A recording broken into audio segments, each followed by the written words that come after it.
செவ்வாய் பகவான் வந்து பார்த்தீங்கன்னா, அவர் தான் தைரியம், வீரியம், வெற்றி இதற்கெல்லாமே காரகத்துவமான கிரகம். கால சக்கரத்துக்கு அவர் தான் முதல் அமைப்பில இருக்கிறாரு. நல்ல ஒரு சிறப்பான ஒரு கிரகம். தைரியம் வேணும். ஒவ்வொரு மனிதனுக்கும் தைரியம், வீரியம் வந்து வேணும். இது செவ்வாய் பகவான்கிட்ட தான் இருக்கு. சரி, செவ்வாய் வந்து முக்கால் பவர் அப்படிங்கிற அமைப்பில வந்து பார்த்தீங்கன்னா, இவர் வந்து தனக்கு நெருங்கிய நண்பர்கள் வீடான சிம்மத்திலையும், அதனை எடுத்து பார்த்தீங்கன்னா தனுசுலையும், மீனத்திலையும் இருக்கும்போது நல்ல அபாரமான பலன்களை கண்டிப்பாக தருவார். அதுக்கப்புறம் ஒரு குருவின் பார்வையிலையோ, சுக்கிரனுடைய இணைவிலையோ, சுக்கிரனின் பார்வையில இருக்கிற பௌர்ணமி சந்திரனுடைய பார்வையில் இருக்கிறது அது வேற விஷயம். அதுவும் வந்து கூடுதல் பலமாக இருக்கும். அப்போ செவ்வாய் வந்து 3, 6, 10, 11 இவரும் 10ஆம் இடத்துல வந்து திக்பலம் அடைவார்.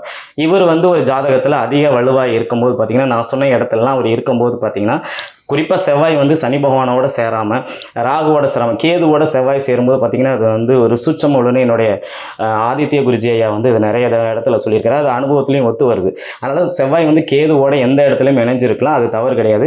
ஆனால் இங்கே செவ்வாய் திசை நன்மையை தரும், கேது திசை நன்மையை தராது. அந்த ஒரு விஷயத்தையும் இந்த கண்டென்ட்டில் வந்து நான் வந்து சொல்லிடுறேன். அப்போ செவ்வாய் இந்த மாதிரி இடத்துல இருந்தால் அவர் வந்து நல்ல பலன்களை தருவார்.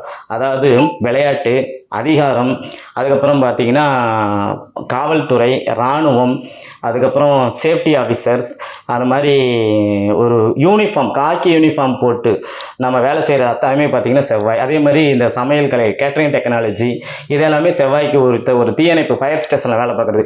நீங்கள் பாருங்கள், இந்த செவ்வாய் ஆதிக்கத்தில் இருக்கிறவங்களுடைய ஆஃபீஸ் அலுவலகம் கண்டிப்பாக பாருங்கள் ஃபயர் ஸ்டேஷன் கிட்டே இருக்கும். லக்னத்திலே யாருக்காவது செவ்வாய் இருந்துச்சுன்னா பாருங்கள், அவர் அதிகமாக வந்து ஃபயர் ஸ்டேஷன் சம்மந்தப்பட்ட விஷயத்துக்கு போவாங்க. அதுக்கப்புறம் பார்த்திங்கன்னா மின்சார வாரியம் வந்து பார்த்திங்கன்னா சூரியனுடைய காரகத்துவமாக இருந்தாலும் செவ்வாய் தான் சார் அந்த மின்சாரத்தை வந்து மற்ற இடத்துக்கு கொண்டு போகக்கூடிய அமைப்பு எல்லாமே பார்த்திங்கன்னா சூரியன் இருந்தாலும் அந்த மின்சாரத்தை கொண்டு போகக்கூடிய அமைப்பு வந்து பார்த்திங்கன்னா செவ்வாயோடைய தயவு இல்லாமல் மின்சாரத்தை ஒரு பக்கம் வந்து இன்னொரு பக்கம் எடுத்துகிட்டு போக முடியாது அப்படின்னு சொல்லலாம். ஸோ செவ்வாய் இந்த மாதிரி இருக்கும்போது பார்த்திங்கன்னா இந்த மாதிரி ஒரு நல்ல பலன்கள் கிடைக்கும். இதன் மூலிமா அவங்க தொழில் செஞ்சு நல்ல வருமானத்தை வந்து பார்க்கலாம்.